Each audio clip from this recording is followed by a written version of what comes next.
Hello friends, welcome my channel kitchen house. आज के तुम्हारे साथे बाटा माचेर झाल रेसिपिटी शेयर करब। एर जोन्नो बाटा माछ लागबे। बाटा माछ भालो करे धुए निये नियेछि। एर मध्य लबण ओ हलुद दिए भालो करे मैरिनेट करे 10 থেকে 15 मिनट रेखे दिते हबे। एरपरे कड़ाइते एकटु तेल दिएछि। तेलटा भालो करे गरम हये गेछे। एर मध्य माछगुलो एके एके दिए भालो करे लाल लाल करे एपिट एपिट करे भेजे निते हबे।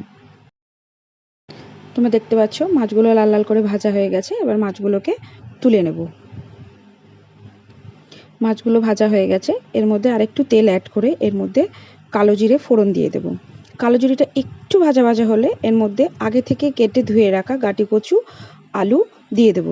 দিয়ে হালকা ভেজে নেব। এর মধ্যে টমেটো কুচি অ্যাড করলাম, সামান্য লবণ দিয়ে দিলাম টমেটোটা যাতে তাড়াতাড়ি গলে যায়। এবার এটাকে চাপা দিয়ে রেখে দেব টমেটো ও আলু গাটি যতক্ষণ না একটু নরম হচ্ছে।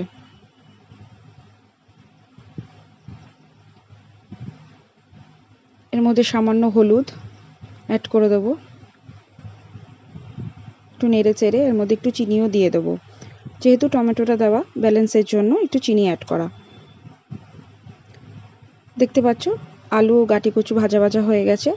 এরপরে সর্ষে পোস্ত কাঁচা লঙ্কা বাটাটা দিয়ে দেব। দিয়ে ভালো করে মিশিয়ে চাপা দিয়ে রেখে দেব গাটি কচু আলু নরম হওয়া অবধি।